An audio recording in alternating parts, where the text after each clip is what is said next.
Okay, I saw Sorry to Bother You. Now, this is I'm definitely going to spoil this because yeah. Anyway, so if you don't want to know any fucking spoilers, I don't watch this shit. What got me about Sorry to Bother You was I'm into Lakeith Stanfield, his work. And he's a very interesting person and the character that he portrays. And I also something that I like that really can draw me into a movie more is a trailer with kind of you really don't know what the hell is going to be about, but you know like it's going to be dope.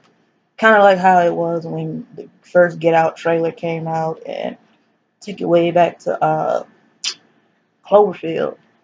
Anyway, so first of all, I want to say this movie is fucking amazing. Um, I like the twisted shit. Me and my friend went and we had some edibles before we uh, got there. So we fully expected it to be on some fuck shit. And by fuck shit, I mean like just bogus as fuck. Okay. And I love how twisted the shit was. It really puts me in mind of Pulp Fiction a lot. Like Pulp Fiction and maybe a little bit of Get Out, but mainly Pulp Fiction is because it's like it's so all over the place. It's almost part where you're laughing, but you realize like I should be laughing at this shit. Okay, anyway, so it's set in it's like another it's present day, but it's not because like it's really weird. Got Cassius played by Keith Stanfield, broke as fuck. He's broke as a broke nigga can be. Um, lives in his fucking uncle's garage with his girlfriend Detroit and her played by Tessa Thompson.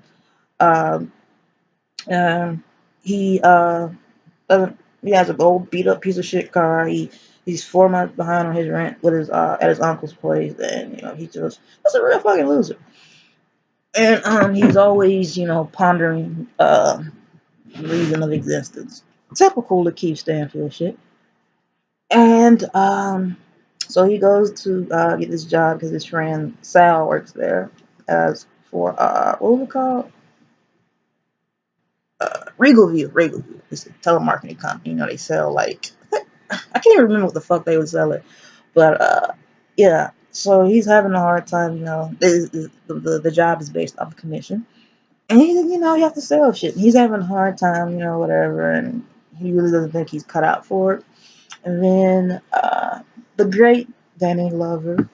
Well, I just want to say this: it's interesting to see him at to me, his old age. Just being vulgar as shit. Even though it really can't get any more vulgar than Mister. But anyway, um, he's a coworker and tells him to use his white guy voice and really believe it and get into that shit. And he starts becoming successful. And then around that time, some new management comes in, and they're telling them, this bullshit management shit like, oh, we're a team, we're a family, we're not coworkers, blah blah. So he asks the question. He's like, oh, so you'll get paid more. They typical shit. They brushed it off. And another guy, I forgot his name. No, he's in Walking Dead. The Asian guy, I think whoever guy played Glenn. He kind of is trying to start a workers union for the telemarketers to make more money and blah blah blah. So they started to do a little bit of a strike during peak hours, and it works. So they fully expect to everybody to be fired, and they take Cassius into the office of management and like you're going to be a power caller. Power caller is like the something like management. So it's a step above a regular telemarketer, and that's where I like to call him the modern day Michael Beach because this motherfucker is everything I've seen him, and he's a terrible person. That's Omari Hardwick, and it's such a huge difference in between telemarketing and a power caller's floor because first of all, the fucking elevators like gold has like a 3,000 digit pass code to get in. A person on the speaker is saying all types of weird shit like, I hope you didn't masturbate today. We need you at your best. Just, real super ego stroking shit. And you get up there, you can only use your white voice only. And uh, let's see. I'm trying to really remember. There was so much crazy shit going on. Um, so uh, he found out that the thing that they will be selling on the for the power caller floor is pretty much like weapons and all types of shit for the government. Just manpower and machine power, shit like that. He ends up convincing this Asian guy who, I guess, something like a person is, I guess, to say it's like the owner of a cell phone company or whatever, convinces them that oh shit, I forgot a major part. Convinces them to get fuck. Oh, wait a minute, I have to think. Okay, is it? Oh, okay. So yeah, so I'm sorry, I fucked up. But so there's this thing called worry free, where is you sign a contract. People can sign a contract and they don't have to worry about paying any bills or where they're gonna live. All they have to do in exchange is work. Sounds like slavery, right? Well, that's where pretty much worry free is they're the company that's gonna cause the that cell phone guy provider to hire people to make his phones, whatever, and just pretty much cutting the cost, labor cost. So as we delve in more into about the Worry Free program, we learned that his girlfriend, his friend Sal, and the Asian guy. I hate to call him the Asian guy because I don't know his name. The protests are getting even bigger and bigger. People are going against like, oh, this is slave labor that you're doing. It's this, it's that. It's just horrible. So Cassius is from he's at like this. He has to make a decision. Do I go along with this shit or do I ride with my friends because I know this shit ain't right? But he finds out that his uncle, regardless of when Cassius is to get paid, that he's gonna lose his home, gonna be foreclosed on. So he ends up getting a big pay advance, and in turn, he's able to save his uncle's home from being foreclosed. He moves out of the garage and finds it good, and then he ends up getting gets to a point where the protesters, they're trying to get to the people at the power call level, and he's trying to go in, and they look at him as like a fucking scab. So a girl throws a fucking soda can at his head, and then it becomes like this big viral thing and all that shit. Um, then he goes in, and at the same time, his girlfriend Tessa, Detroit, whatever, she gives him an ultimatum saying, if you continue to work there, because she's like totally against everything that business stands for. She's saying, it'd be over. So what does he do? He said, fuck it, he just goes for it. And then he gets invited to the CEO, who's like some fucking Donald Trump type nigga. And they go to this party, and they're like, hey, you're making us a lot of money, this and that. And there's this really awkward moment where he asks Cassius, uh, tell us about some street shit. You lived in Oakland, and he was like, no, I've never robbed anybody, never uh, shot anybody, never did any gangsters. Like, oh, well, you can rap. Come on, you can just a whole bunch of microaggression. And then it's fucking scene where he's trying to rap in front of all these white people. He's trying to freestyle. He can't think of anything. So what does he do? He just starts uttering nigga shit, nigga shit, nigga shit. It's hilarious as fuck because it's like a group of fucking white people just getting their fucking lives off some crazy shit. Anyway, so it's like a fucking orgy, people doing coke, people are fucking, it's all kinds of, just imagine the type of shit Donald Trump is into. Basically like that. So then, Mr. we never know his fucking name. That's why it also makes me think about Pulp Fiction. Omari's character, Mr. Blah blah blah blah, talks to him. Hey, listen, Mr. Shit, I can't remember his name. Mr. White Guy. That's what we're gonna call him. Wants to meet you in the office. It's a serious deal. We're trying to get you up there. So you're like, all right, cool. He gets in there and they're like, hey man, you've been doing such a good job, blah blah blah. Hey, snort this coke. It's like a fucking. When I watch movies, when I see them doing coke, they do like this much of a line. This motherfucker had like a spiral of a fucking line. So he sniffed the coke and then he's like, I'm offering you $100 million, 5 years to work and do this. And he's like, oh wait a second, I gotta go pee. He's like, I want you to watch this video. I was like, no, hold on, wait a minute, I gotta go pee. He's like, all right, whatever. So he's going to the bathroom and he realizes there's only one stall. Well, all the stalls are full. And he hears somebody like, "Oh man, I'm really fucked up. Can you help me?" He's like, "Nah, man. He's like, "No, for real, help me." So man, a motherfucking half horse, half man comes out. He's like, "Oh, I'm in pain. Help me, help me, help me!" And I want to call him Darius. Cash is just freaking out, much like I was because I was high as shit, and that shit was like fucking me up. Because as ridiculous as it was, and I mean ridiculous in a good way. It wasn't like cheesy crap, like all this, like some shit like some M Night Shyamalan shit. But so then it's like four of them, and four like half horse, half men type thing. They're like, help us, help us. So Cassius runs out, and the boss guy, Lift, like that was his name. He has a holds him at gunpoint, like, dog, I told you to watch the video, but you didn't want to go. You had to go pee. And he's like, come on, man, let me show you the video so this all makes sense. This is where things get really even weirder in a good way. So he finally shows him the video, and he's like, basically, through every stage of, I guess, in a way of power, there's a marginalized group, and then they revolt or whatever. So that's like inevitable. And basically, what they want to do is give people this powder that they sniff to, the human body can only do so much. We can only do but so much in our power, even with whatever, working out, eating healthy, steroids, and type shit.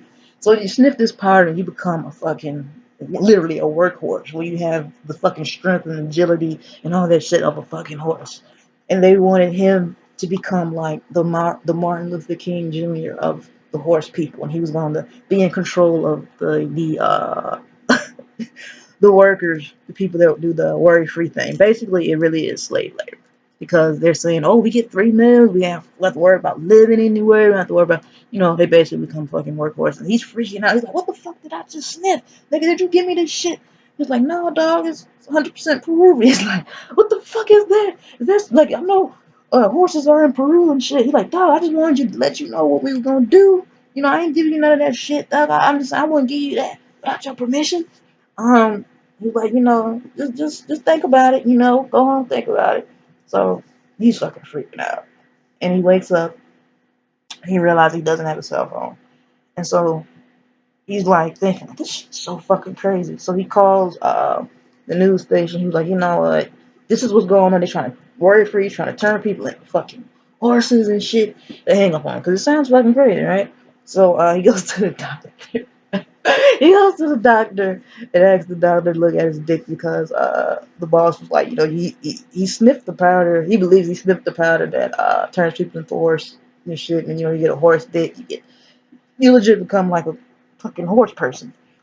The doctor's like, I don't know if it looks bigger or smaller. So then he asks his girlfriend, well, ex-girlfriend, and she's like, no, it looks normal. He's freaking out, whatever. He's like, okay, we gotta make this shit right. So it's a show that they watch in the movie. It's like, I think I got beat the fuck up. I got knocked the shit out. I don't know, where people just get their ass beat. So it's like a big show. It's like 150 million people watch that show. So he goes on the show in order to play his video. Oh fuck, I forgot. Okay, so he couldn't find his cell phone, and then he discovered that he had called and sent a video to his ex-girlfriend's phone, but she didn't look at it because it was the middle of the night, and she thought he was just being nasty.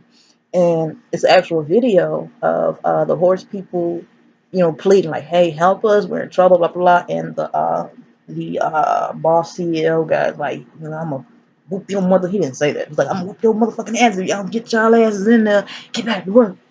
So, he's like, okay, I got this video. I gotta let this shit sounded crazy. I didn't have any proof, and I got proof. I can show the world. So, in order for him to show that video on the show, getting knocked the fuck out, um, he had to literally get his ass beat, and then they dropped him in shit, and then he got the video out inadvertently because obviously America really is stupid. Inadvertently because he released that information that Worry Free has that like the biogenetic uh, whatever to do with their stock goes up.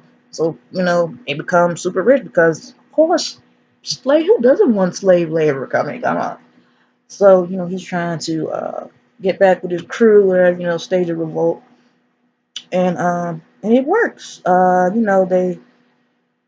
He gets his his old high school friends, and they become like a line of preventing people from going in, whatever.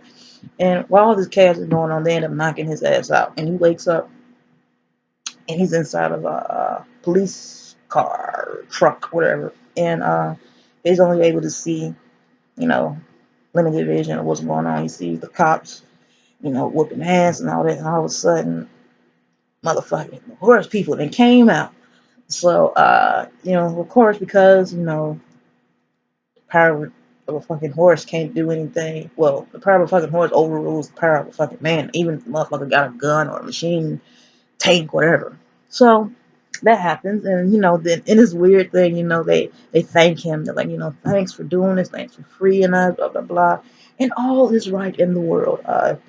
Cassius decides to go back to being just a regular telemarketer, and all is good. All is good. He moved back in his uncle's garage, even though he kept some of the new shit he got. He gave the car, I think it was a Maserati. He gave it to his homeboy.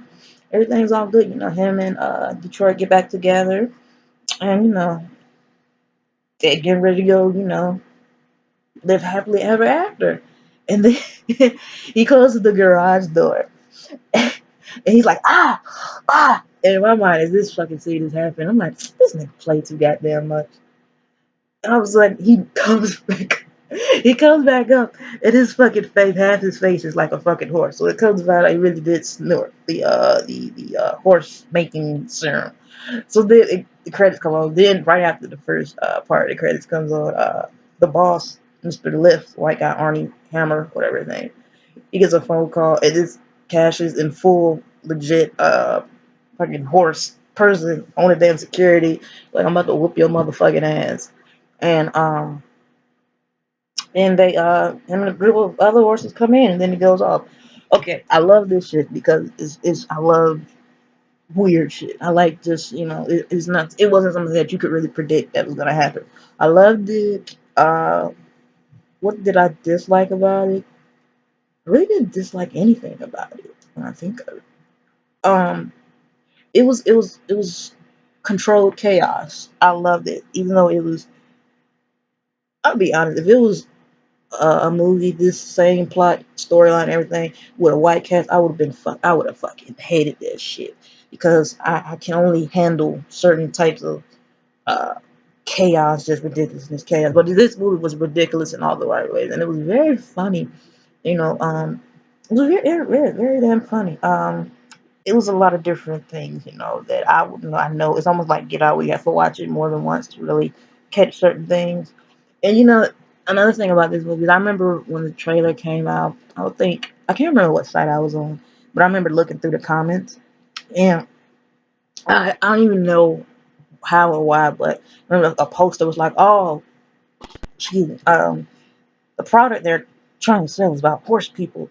I remember looking at that comment. This was whenever the fuck this shit came out. I remember looking at that comment like, "Oh, get the fuck out of here. I hate fucking trolls."